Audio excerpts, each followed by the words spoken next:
J'appelle, je cause avec ma patronne, je dis voilà, à la maison, ça ne va pas trop. Mon époux se plaint du fait que j'ai pas pu me reposer. Et c'est vrai, j'aimerais pouvoir me reposer, avoir un jour de repos aujourd'hui. Elle m'a dit, il n'y a pas de souci. Votre jour de repos, il est mérité. Reposez-vous aujourd'hui. Et donc, je rentre à la maison hier, toute contente. Je me dis, je ferai la surprise à mon époux. Je rentre fatiguée, j'ai quand même faim. Je mange rapidement la chicken. Ensuite, j'entre dans la chambre, je dis, coucou chérie, je vais faire un câlin. Il me dit, stop, n'approche pas de. J'aime pas le faux. Je dis, comment ça le faux? Est-ce que tu n'es pas l'homme, chérie? Tu n'es pas l'amour de ma vie? Il me dit, non. Quand on aime quelqu'un, ne se comporte pas comme tu te comportes. Je dis, vraiment, je te comprends pas. Qu'est-ce que j'ai fait en fait? De nous deux, qui s'est mal comporté, je, j'ai atteint mon plafond parce que il a fallu que j'achète des choses ici à la maison. Je t'ai viré 40 euros. Je t'ai demandé de payer ma facture téléphonique hier. Tu n'as pas payé. Tu m'as appelé. Tu t'es exprimé. Tu as dit ce qui t'embêtait. J'ai pris cela en compte. Je t'ai rien dit. À quel moment je t'ai mal parlé? Toi, par contre, tu m'as fait un chantage. Tu n'as pas payé ma ligne téléphonique. Pourquoi? Sur la base de quoi tu vas dire que je me comporte mal en fait? Tu ne fais pas l'amour avec moi tous les 2 jours?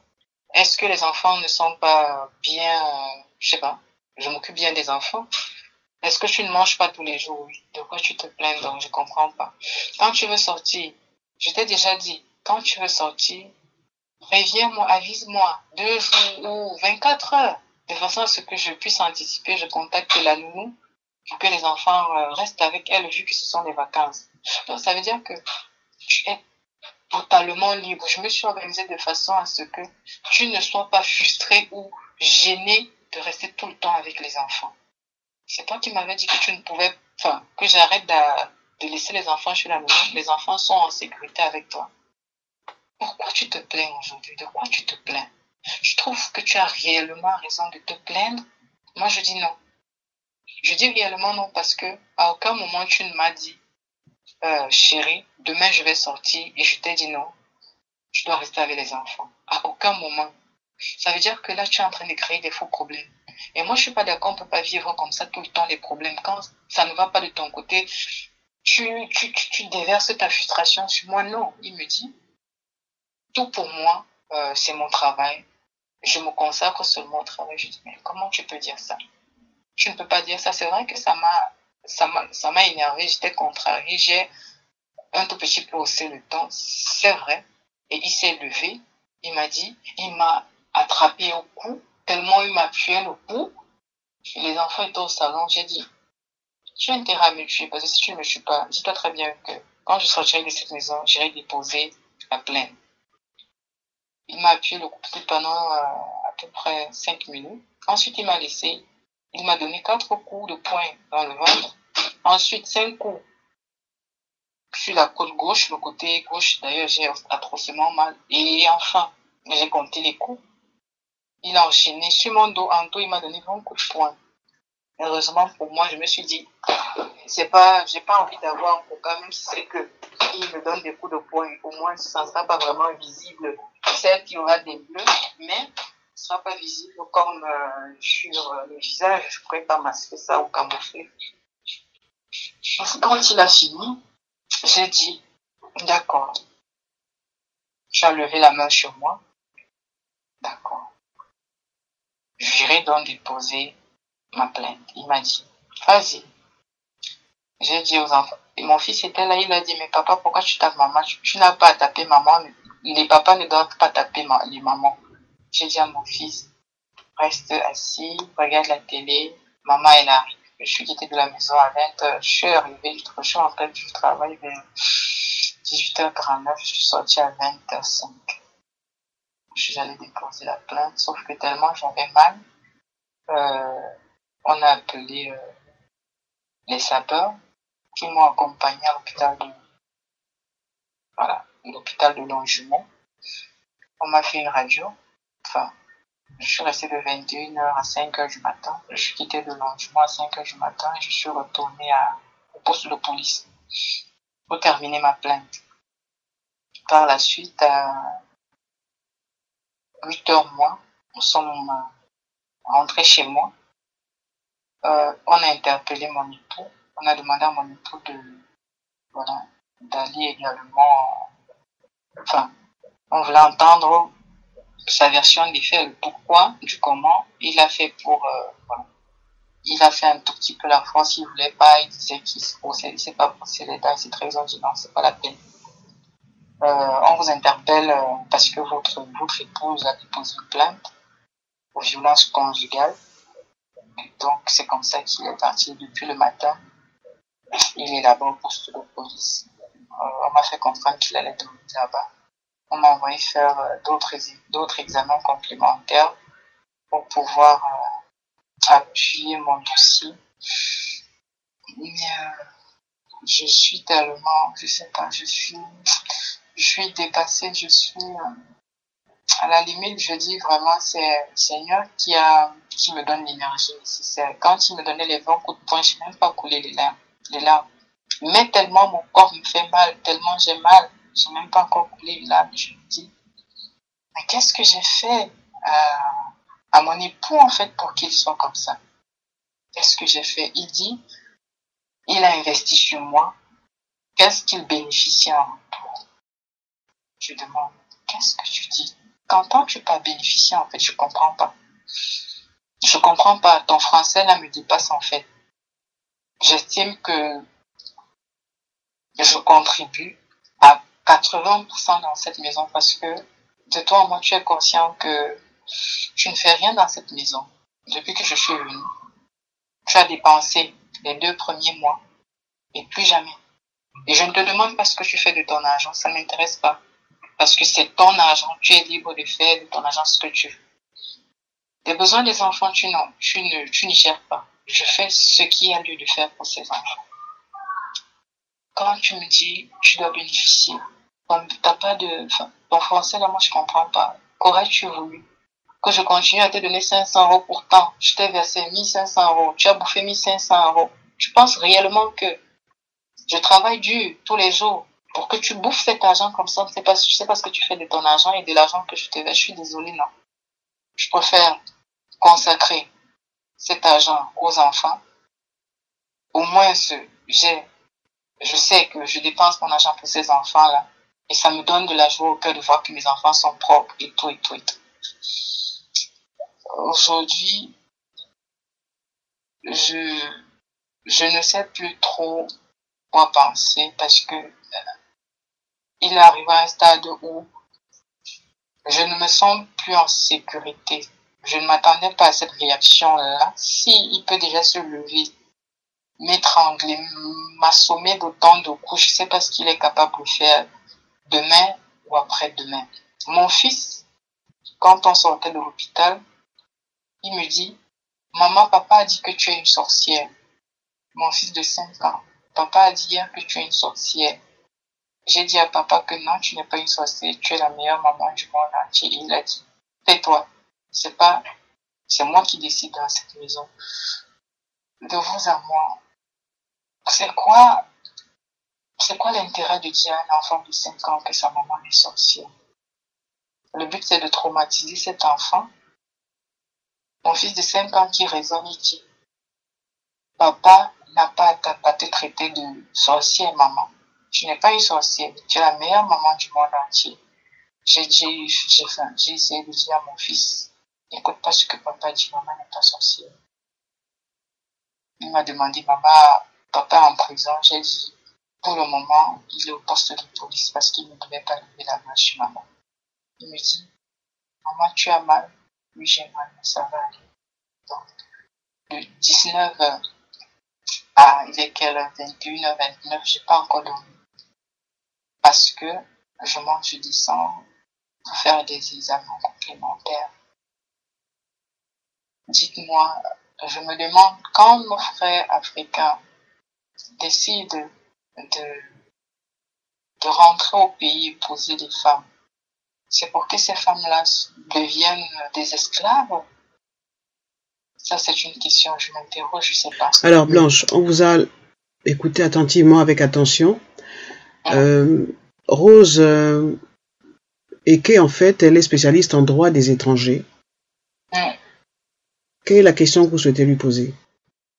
Je souhaite poser, j'ai 3 questions. Oui. Si aujourd'hui je divorce, forcément, il ne va pas renouveler mes papiers. S'il ne renouvelle pas mes papiers, je serai une sans-papier dans ce pays. Peut-être que on va me rapatrier, je ne sais pas. Comment faire pour, si jamais je divorce, bien évidemment, obtenir des papiers pour pouvoir continuer à travailler. Et surtout, comment faire, parce qu'il m'a menacé qu'il allait faire en sorte qu'on m'enlève mes enfants. Comment ça faire pour pas qu'on me retire mes enfants? Parce que de toute façon, je ne maltraite pas mes enfants. Je m'occupe de mes enfants correctement. Donc, je dirais que ce sont les 2 questions vraiment importantes pour moi à l'heure actuelle. Rose. Je ne sais pas si j'ai... Oui. Rose. Oui, Jenny. Oui. Alors, je te donne la parole. Moi, j'ai des questions à poser, mais je pense qu'on va s'attarder plus sur la question du droit des étrangers, des papiers. Alors, qu'est-ce que tu peux répondre à Blanche et qu'est-ce que t'inspire son témoignage? Alors, déjà, je l'ai écouté avec beaucoup d'attention. C'est dommage ce qu'elle est en train de vivre. Bien entendu, moi aussi, j'ai beaucoup de questions, mais je vais me concentrer exclusivement sur ces questions pour l'instant. Et j'aimerais aussi travailler avec elle après, comme on s'est dit dès le début. Il faut savoir que Blanche, si ton mari demande le divorce, ce qui peut arriver dans votre situation, ça peut arriver. Il y a 2 possibilités. Bien entendu, tu perds le titre de séjour vie privée familiale lié à votre mariage qui a été fait en Afrique et il y a eu regroupement familial. Là, tu perds ton titre de séjour. Les enfants, ça dépend. Est-ce que les enfants sont français? S'ils ne sont pas français, je suppose le regroupement familial que je veux savoir avant de continuer. Est-ce que le regroupement familial a été fait avec un titre de séjour ou bien le mari, il est français, déjà? Oui, le mari, il est français, les enfants sont français. Et Voilà, donc tu perds les papiers liés au mariage, parce que c'est grâce au mariage que tu es venu. Mais tu vas avoir ton titre de séjour parent d'enfants français.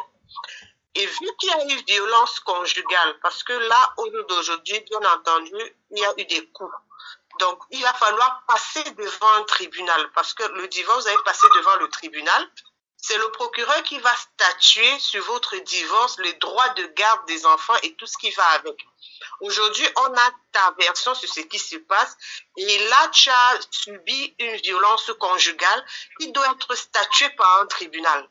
C'est grâce à ça que le problème des enfants tel que tu expliques, je ne vois pas comment est-ce qu'on va t'enlever la garde de tes enfants. Tel que tu expliques les faits.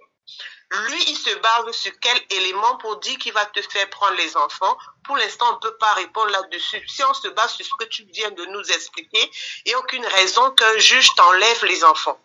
En fait, effectivement, il y a une raison. Comment? Il y a pas les pompiers. Comment ça? Écoute. Pardon.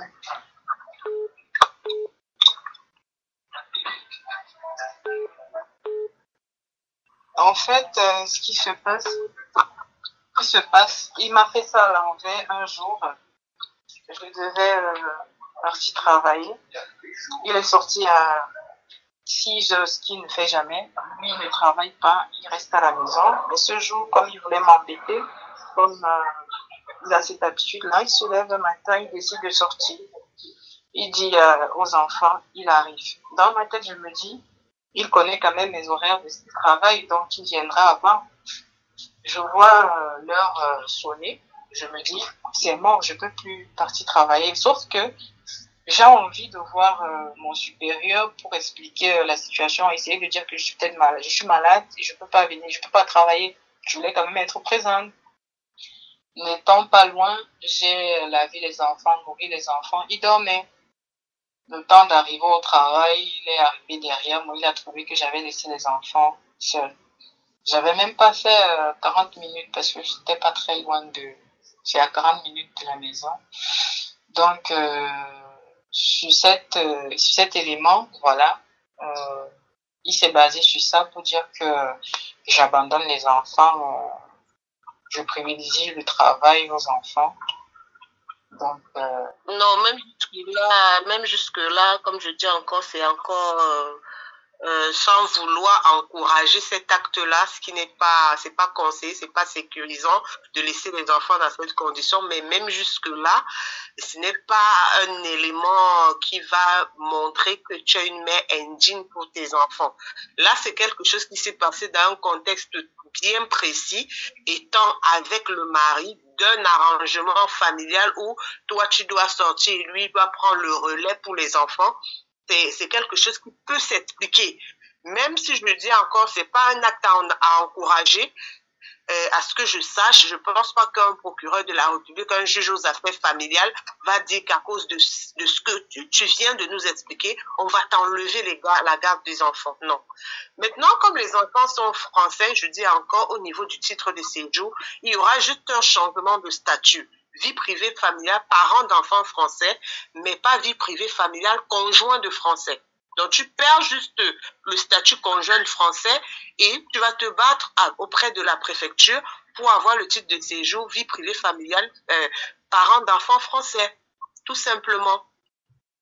Mais tout ceci doit passer devant un juge aux affaires familiales parce que en dehors de la plainte qui a été déposée, si le divorce est acté pour toi aussi, parce que toi aussi tu peux demander le divorce, faut le savoir, parce que lui peut être dans l'optique du chantage pour te maintenir à la servitude du fait qu'il est allé te chercher en Afrique, mais toi aussi tu peux décider de sortir de cet engrenage-là en demandant le divorce et en prouvant la difficulté que tu vis dans ton foyer. Donc, tu passes devant un juge aux affaires familiales où tu expliques ta situation.